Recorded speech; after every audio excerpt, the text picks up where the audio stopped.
It's a good day to brew, baby. What is up, YouTube? It's your boy Millzy, back with Hometown Commander, and is back for I am back for another episode of Millzy Brews, the show where I brew a deck for you.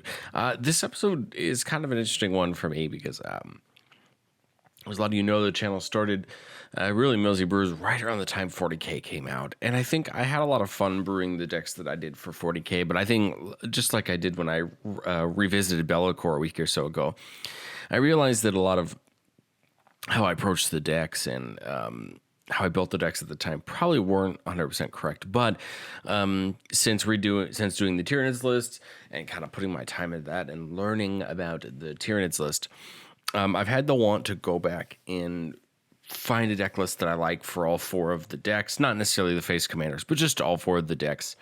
And I think it's time to finally give Abaddon another shot. This is a deck that I think, like I said, I don't think I did it right the first time. So my hope this time was to take a deck that I really, truly love, and that's my Cast Spells deck, and try to see if I could translate what I think makes the deck really good into the Abaddon shell. So I think the best way to start this is to, let's talk about Abaddon, and then we'll talk about what I mean by my Cast Spells kind of shell, and I'll show you what I mean as far as this goes. Abaddon the Despoiler, 2 blue, black, red, 5/5, trample, great stats for the mana.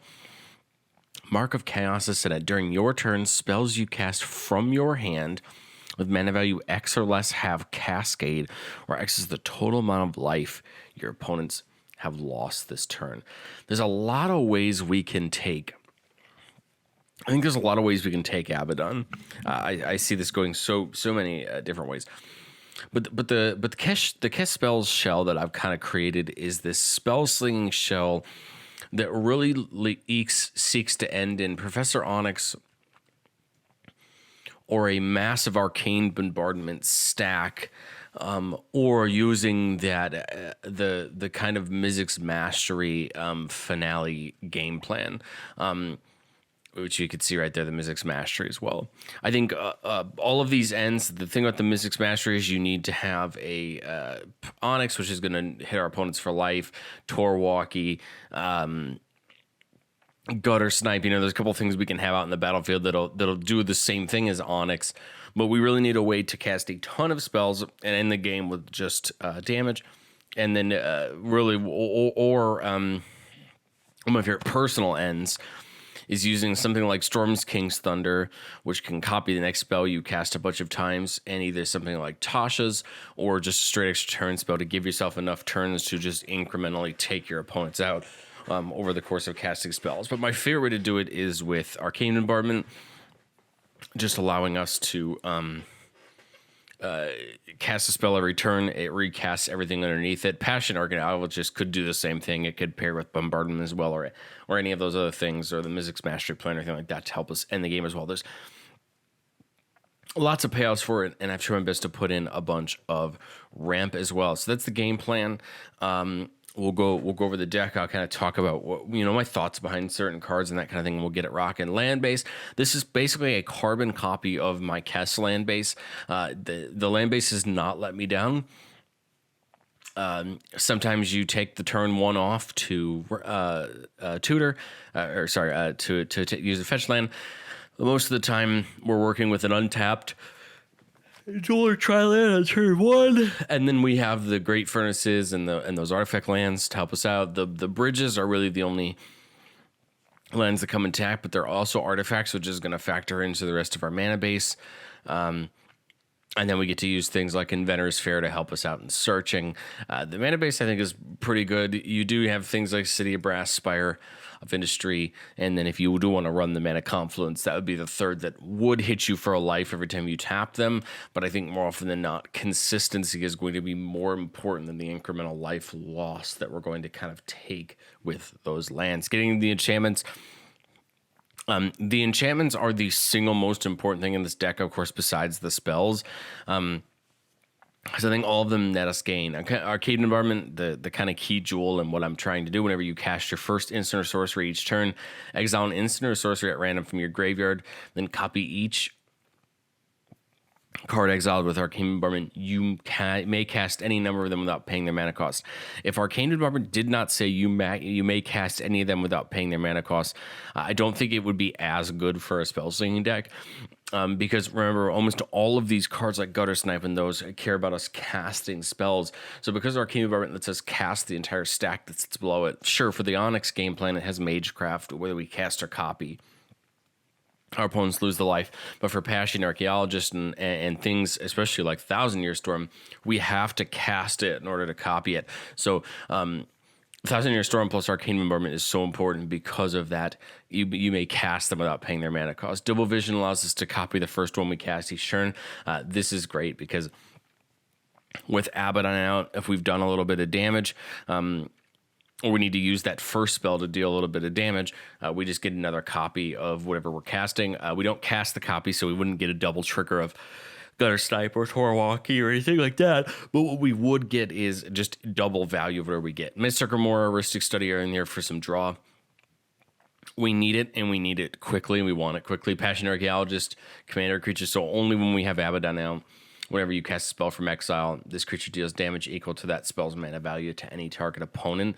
The cool part about Arcane Bombardment is you're casting that exiled card, so it should actually go off. Reign of Riches, pretty cool enabler here. It gives us some treasures, then whenever the first spell we cast each turn that has mana spent from a treasure has Cascade, so we could potentially double Cascade depending on how we set up our spells and how we cast them. Sorcerer class, top one gives us a loot 2, draw 2, discard 2. But the big part is the second level, which allows all of our creatures to tap for red or blue to cast instant or sorceries. This is important because we're playing a lot of things that make us tokens when we cast spells. So that's going to help us kind of reuse our creatures to push us forward. The Lost and the Damned, whenever land enters the battlefield under control, from anywhere other than your hand, or you cast a spell from anywhere other than your hand, make a 3/3 spawn. This plus the bombardment will just make us a bunch of spawns. That's going to help us either on those turns plans. That's going to give us creatures to attack with next turn, and eventually we will create enough to overrun the board. Ruinous Powers lets us get things from the top of our opponent's libraries. This is just kind of fun, that little bit of chaos to kind of help push our strategy forward. And then Thousand Year Storm, probably the second most important enchantment in the deck. Whenever you cast an instant or sorcery spell, copy it for each other instant sorcery spell you've cast before it this turn. You may choose new targets for the copy.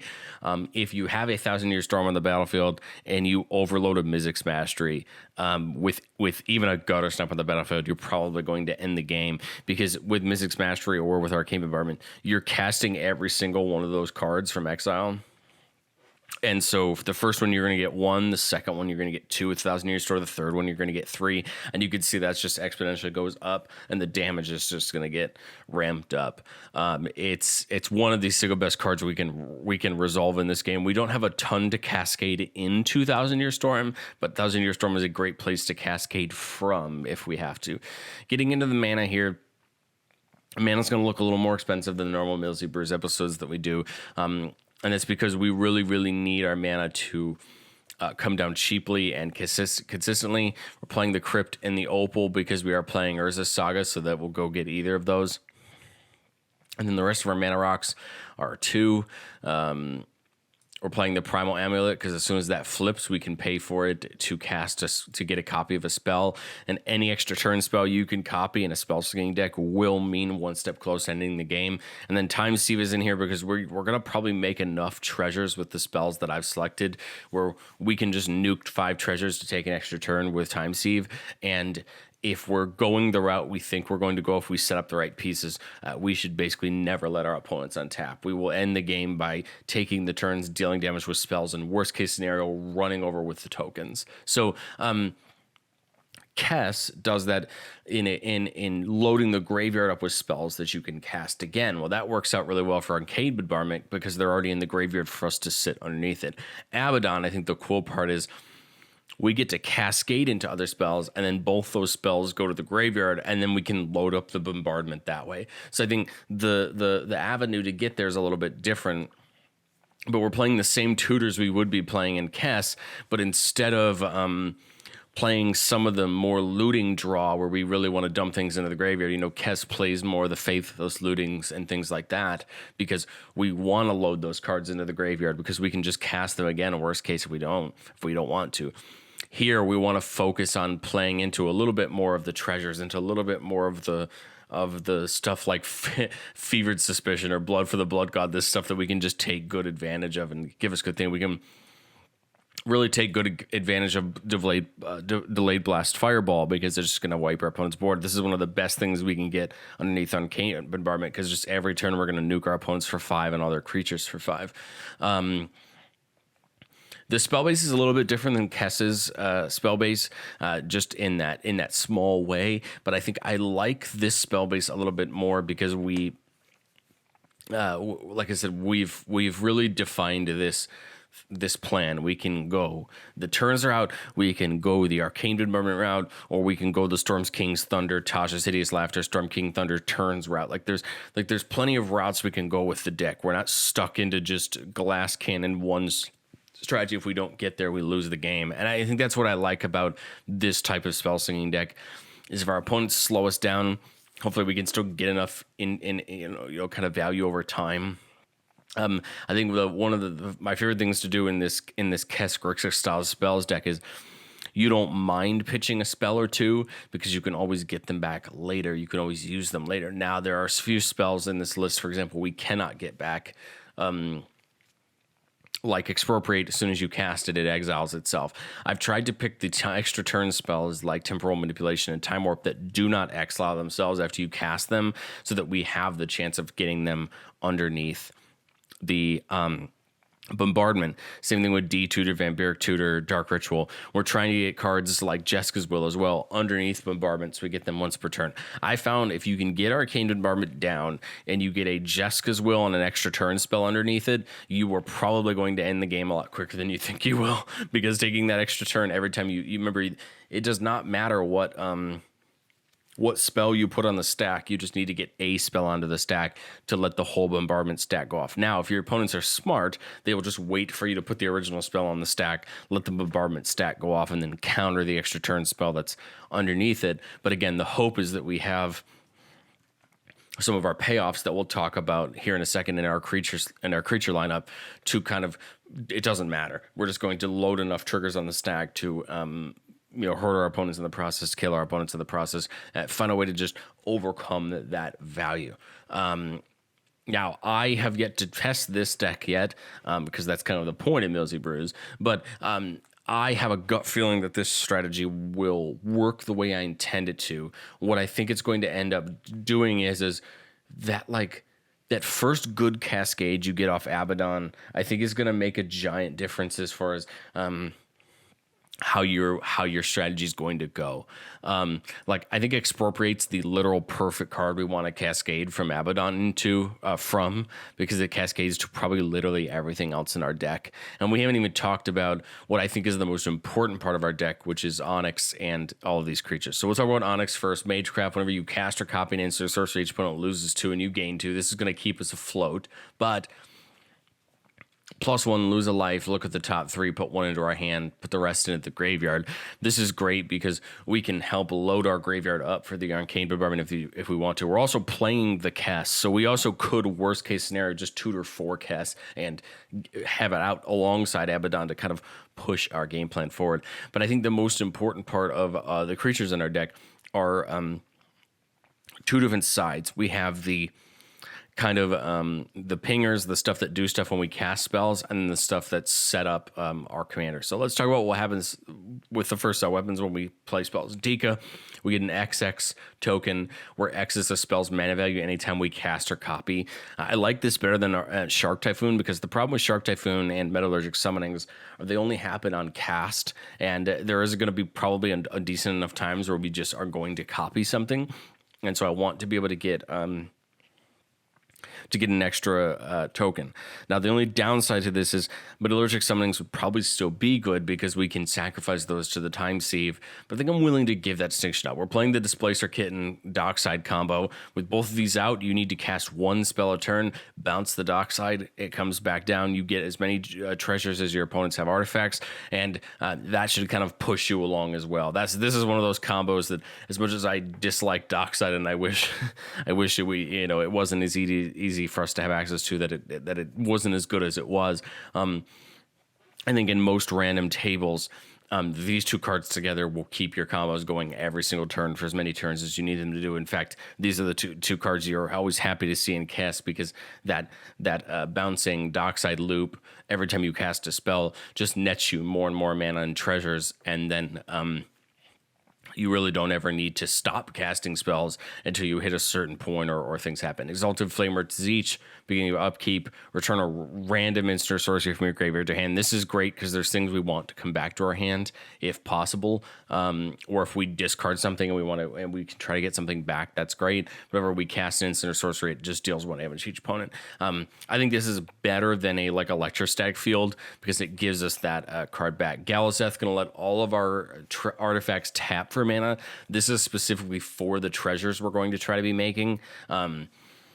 They can tap for mana instead of sacrificing for mana. And I think that's what's going to push our strategy forward as well, is using them utility as opposed to just sacking them and getting rid of them. Galazeth is going to pair really well with Prosper with Abaddon because they're both going to kind of get us those treasures and work really well. And in a lot of ways, I think this deck takes a lot of hints from Galazeth, but it gets to use Prosper to such a good degree for just getting us treasures as we cast things out of exile, whether that be copying something, whether that be Uncanny Bombardment, whether that be Mizzix Smashery. There's plenty of ways to do this, casting spells from exile. So I think Prosper fits in so well. And then the best part is, every turn, Prosper just gets us a card into exile. So it just continues to push that strategy forward. Gutter Snipe, one of the best pingers we have. Whenever you cast instant or sorcery, it deals 2 damage to each opponent. This plus that bombardment game plan just tends to work really well. Jin-Gitaxias, the card you wouldn't think would work very well in this deck because it's really expensive. But the first turn you get to untap with a Jin-Gitaxias and get that free copy, and you get to choose what the copy is. It will completely ramp your game plan forward.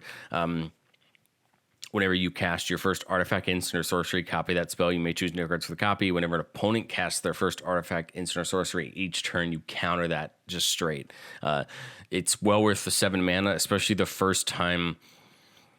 My favorite spell to cast with a board in Jin-Gitaxias is Storm King's Thunder, because it says whenever you cast your next instant or sorcery, so if you copy it, you haven't casted one yet. So you basically just get to copy the Storm King's Thunder. Now you have X times 2 copies of whatever it is next, and then you just need any spell, time, an extra turn spell, Brass's Bounty, Expropriate, Tasha's Hideous Laughter. There's so many spells that if you can get that doubled Storm King off, or you can get even a copy of Torment of Hailfire with Jin-Gitaxias out. There's so many spells that when you have Jimmy out, you can just double it and go into oblivion. And that's sort of the one thing I love about Jin-Gitaxias. We talked about Kess and her role in this deck, being able to play things out of your graveyard. Magnus the Red, instant sorcery spells cost 1 less to cast for each creature token you control. This should be pretty easy because most of the things in our deck want to make tokens when we cast creatures, at least as far as our creatures are concerned. And we want the third path iconoclast or the Sedgemoor Witches with the Dekas of the world, because they're going to push this. They're going to push the extra turn side of it forward. But I think they're also going to be our way to win the game. And the best part about Magnus is it just makes our spells even cheaper the more that we have. Sedgemoor Witch, whenever we cast or copy a spell, make a 1/1 pest.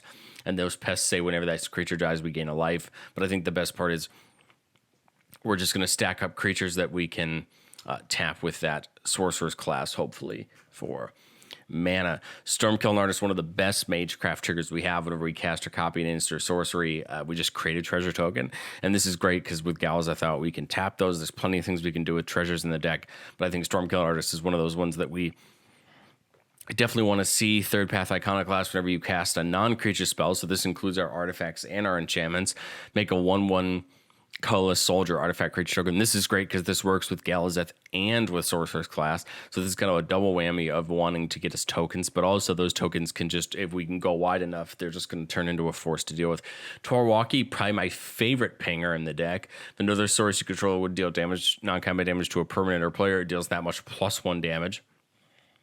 And then its bottom ability says whenever you cast an sorcery spell, it deals 2 damage to any target. No, it's not to each opponent, but I think more often than not, Torwalkie will help us either blitz down planeswalkers if they're sitting on the battlefield, blitz down one player at a time. You know, with a gutter snipe and a Torwalkie out, you're going to start nuking players down. And the best part about Torwalkie is it has lifelink, so that bottom ability is going to gain us life back, and that's going to kind of help us in this race where we're trying to kind of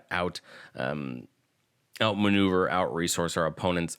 And then the last creature, Twilight Prophet, probably my favorite creature that we get to play in this deck. I think it works with Abaddon so well. It's going to set up Abaddon to probably cascade off any spell as long as we hit a decent card off the top. So as a send, so if we have 10 or more permanents, we get City's Blessing for the rest of the game. This is at the beginning of your upkeep. If you have the City's Blessing, reveal the top card of your library, put it into your hand. Each opponent loses X life, and you gain X life, where X is that card's CMC. I've tried to push my CMC or mana value of all the cards in my library across the board, so that way we have a good chance of hitting a decent number here. But even if you reveal a Preordain, your opponents are each losing 1 life. Abaddon now is making cards with 3 or less have Cascade, and then all we need to do is keep going from there with one of our pingers or something like that to make our bigger spells get Cascade. I think this deck has a lot of nuance. This is definitely a spell slinging deck that's going to require you to kind of learn your play lines. I think a lot of decks don't generally require you to sit down and get reps in and learn your play lines. But what I like about this cast deck is it requires you to learn your play lines. You have to be a little bit nimble. You have to understand where your play lines are and how to kind of maneuver that way. I will be revisiting this deck in a little bit once I get some testing in with it. Mainly, I want to see if does Abaddon take this structure that my Kess deck's trying to doing, and can I make it better by adding Cascade into it? If it does, I could see myself switching this Kess deck over to Abaddon in the future and kind of morphing the two of them together, because I love this extra, prosper, passionate archaeologist, this extra kind of side that you get to take advantage of with the Cascade. That we don't necessarily get to take into effect with Kess always right away, because we're not focused on that. Of course, the argument could be I could just toss Abaddon into Kess, and that's completely fair. But I think Abaddon is just an interesting commander, and I think it doesn't have the reputation that Kess has. For anyone that's been playing Commander longer, you know what Kess kind of brings: big brain spell slinging decks, and so I like the idea of Abaddon being a commander that doesn't have the same stigma. But my goal for this deck, if this is a deck that becomes a reality, if I like this more than Kess, I would love to do with this what I did with my Tyranids deck, which is take it and make 40k versions of all of the non-40k cards in the deck, make it have that chaos factions flavor, get to represent not only Abaddon, but some more of the Thousand Suns, some more of Nurgle, some more of all of these chaos creatures and what they involve with. I think that could be a ton of fun to have a spell slinging deck that gets to show off all of this chaos, because the chaos armies in 40k I think just perfectly resemble the fun kind of devilish side that I think the Grixis kind of spells archetype gets to let you inhabit. But what do you think? Do you think I'm actually insane to try to morph my Kess shell into Abaddon? Do you think that I'm not giving Abaddon enough credit? Do you think this is a good idea? I'd love to hear your opinions down in the comments. If you have any specific questions about this Kess idea, this shell, is it plausible? Can I do it every game? Tips and tricks. I'd love to answer any comments down in the comment section about that. I will happily talk about this deck. I really don't play many spell slinging decks, and this is the one deck that's got my attention because of literally Arcane Bombardment. And I know someone's going to say you built the deck for one card, and you're correct. If I have enough mana and I can safely tutor for Arcane Bombardment, I do it. I slam it, and then I proceed to just unleash chaos with it. It's one of my favorite cards in this deck. And then literally once you stick a 1,000-Year Storm beside it, it's very hard not to storm off and win the game. And that's just a ton of fun for me. You know, my Kessless has a lot more turn spells in it because it's trying to not let your opponents untap as you let this big massive spell train go off, which makes it a little bit harder to manage, right? But I kind of love this. I love this chaotic, this cascade plus that. I'm really just intrigued to see if it works. And if it doesn't, I think I probably put Blood for the Blood God and Abaddon maybe into Kess and just let that deck sit where it is. But the completionist, the creative part of me wants to see if I can make all of these 40K decks work in some capacity. So this is deck number 2 of 4 that we're going to be trying to do this for, taking not necessarily always a shell that I've already created, because in a lot of ways, Magus was similar to the Zaxara deck that I built before, but radically different. The deck changed being in Teamer as opposed to Sultai like Zaxara is. But I have a list that I've been trying to finish up with Calgar, and that is nothing like the other Esper decks that I have, but it's just a straight up tokens deck in a lot of ways. And then I've been absolutely putting my head through the wall when it comes to the Necrons deck, because I don't want to just do the Travis and Infinite deck. It's just not what I want to do. I would love to try to find an Imatech list that gets to be a little bit more cheeky and have some fun. But artifacts are not my normal thing, especially not mono black artifacts. So it's going to take me a while to kind of wrap my head around that list. And so I'd love to do a Brews of that in the future when I finally wrap my head around that list and get it figured out. That's the main reasons I never brewed the Necrons back in the day when we did Millzy Brews for 40K. And it was just because I couldn't actually figure out what to do. I just didn't have that knowledge yet of how to kind of make the synergies work. Now that I've built, Esper Urza, and I've played around with some more artifact strategies, I think I a little bit better understand some of the mono black Necron stuff, but I think I'm not there yet. And that's okay. It's a challenge that I happily want to complete. I would love to finally have a list that I like for all 4 of these 40K decks and see if I can make these 4 custom 40K decks to have in play. I think it'd be a ton of fun. And I've got plenty of time and plenty of new cards coming out to do that with. But anyway, that's my 40K ramble in the middle of Phyrexia 1 release. Let me know down in the comments, what do you think of this idea? Am I crazy? Do you want to be along for the ride? Drop me a like. Subscribe if you want to hear me ramble more about things, but also more Phyrexia 1 decks are coming. I've got a lot more ideas, and as much as there weren't as many commanders as I expected I'd want to build from Phyrexia, I have got a long list of commanders that I still want to brew. So there's plenty of commander content to come. I am trying to out-brew your favorite Magic channel. I am trying to be the guy who always brews, who's brewing new decks, who's revisiting old decks, who wants to do these crazy things and brew for you guys. And I hope someone out there enjoys these deck lists as much as I do. But other than that, that is all I have for you. And I will see you next time.